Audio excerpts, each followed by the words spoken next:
Yo, still bills. What's the deal, man? Yo, man, oh my god, man. Parenthood is a motherfucker, man. Parenthood is a motherfucker. It is a beautiful thing. It is the dopest thing. Watching your children blossom into what it is that they will become.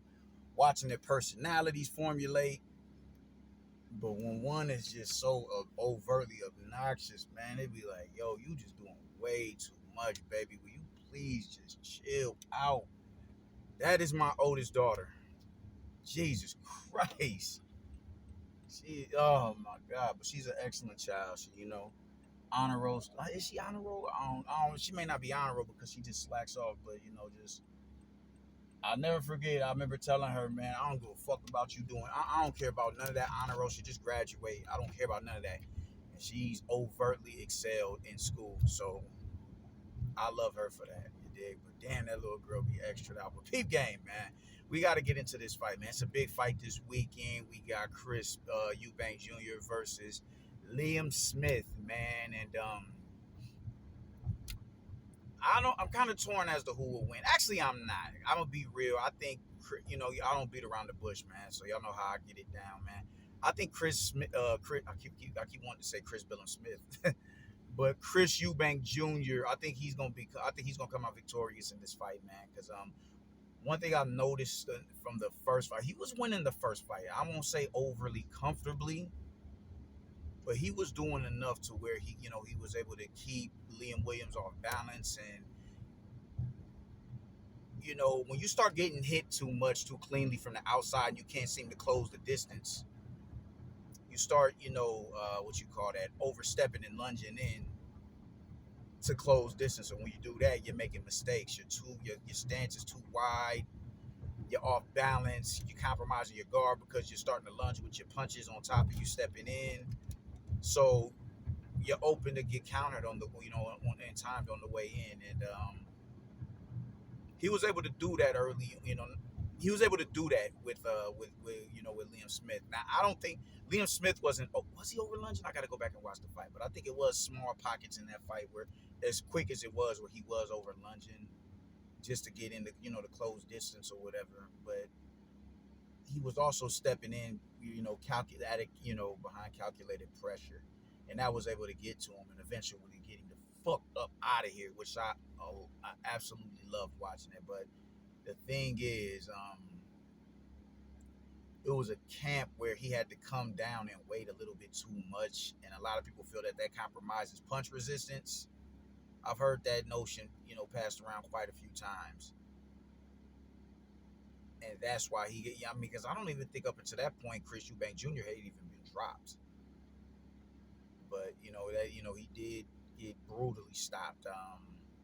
And it was such a glorious sight to watch, man. That nigga just does not want to fight nobody in his own division. He don't want to do none of that.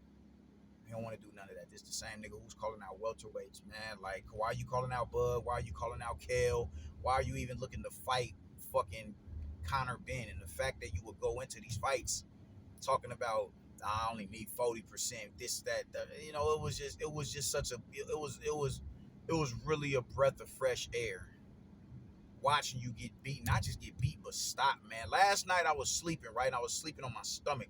I don't normally sleep on my stomach, and I watched the the Night Stalker, that Netflix documentary about Richard Ramirez, and that just fucked my whole psyche up, man. So I don't too much sleep with my back to the door, but it's sometimes, for me to fall asleep, I gotta sleep on, my back facing the window, then on my stomach, and then on my back. I'm usually either on my back or I'm on my left side facing the door. You dig? Some of that's how you protect the house or whatever to the best of your abilities while you're resting. But I was asleep on my stomach, and in my dream, I kind of like started having trouble breathing because my face was just buried in the pillow, and I immediately woke up, and that's what I did, and that's what it felt like watching Chris Eubank Jr. get crashed like that by a fucking 154 pounder. That was such a glorious sight, man. God damn it! Even if Liam Smith win or loses tomorrow, he still was able to do the Chris Eubank Jr. what nobody else has done. Even Billy Joe Saunders, the first dude who took his oath from him, man. All praises. Shit, man. All fucking praises due. But it was a glorious thing, man. But I do got to be real. In that fight, I was seeing Liam Williams get hit a lot on the entry, and he was able to control Liam Smith with the with the jab and the straight. With him training, I want to cheer for him just on the on the notion that he's hired Bomac as his trainer. I want to cheer for him on that regard, but then it's still like, bro, like you was still on some extra out shit. You was just I don't know, man. I don't like that shit, man. You gonna call somebody out like he was making it seem as if like when he was calling out Kell Brook as if Kell Brook was some nuisance. Like, I got better stuff to do. Like we can fight at 54, we can fight at this and that and third, but I got better stuff to do, so hurry up. It's like, nigga, what you're calling me out as if I'm in your division, fam, or close to it. I fight 2 divisions beneath you. What the fuck is you talking to me as if I'm a pestilence or something? You got me fucked up, my nigga. He comes in with this overt level of arrogance and braggadocious shit to him because of who his daddy is. And it's like, all right, bro, let's not get it confused. You ain't caught a strap yet. You ain't caught one yet. So it was real dope to see that man get humbled in the manner he got humbled in. That nigga got humbled. Fuck humble pie. He got a humble pizza pie. You know what I'm saying? I was glad to see that shit, man. So it was a beautiful thing, and I hope it happens again, just so we can further humble that nigga. But I just don't see it happening. I just don't see it happening. I think Chris Eubank Jr. is a dude who can make adjustments. He's not no bad fighter at all. Like, he's a quality middleweight. That was his second loss to a former world champion. Liam Smith is not no bad fighter at all. And because of that win, Canelo Alvarez's resume just ages that much better. It just does. I fucks with Canelo. Y'all can say what the fuck y'all want to say about me. I fuck with greatness. Man. But for him to do that it was, oh my God. Fresh air, breath of fresh air, coming straight up out of the pool, coming straight up out of the water, holding your breath underwater to expand your lung for about a minute and a half. Coming up out, hitting the surface. Such a beautiful thing, but I don't see it happening again. I would love for it to happen again. I just don't see it happening again. Chris Eubank Jr. is a dude, he's the taller fighter, he's the rangier fighter, he's the bigger fighter, and I think he has a bit more nuance in his game. I keep calling this dude Liam Williams.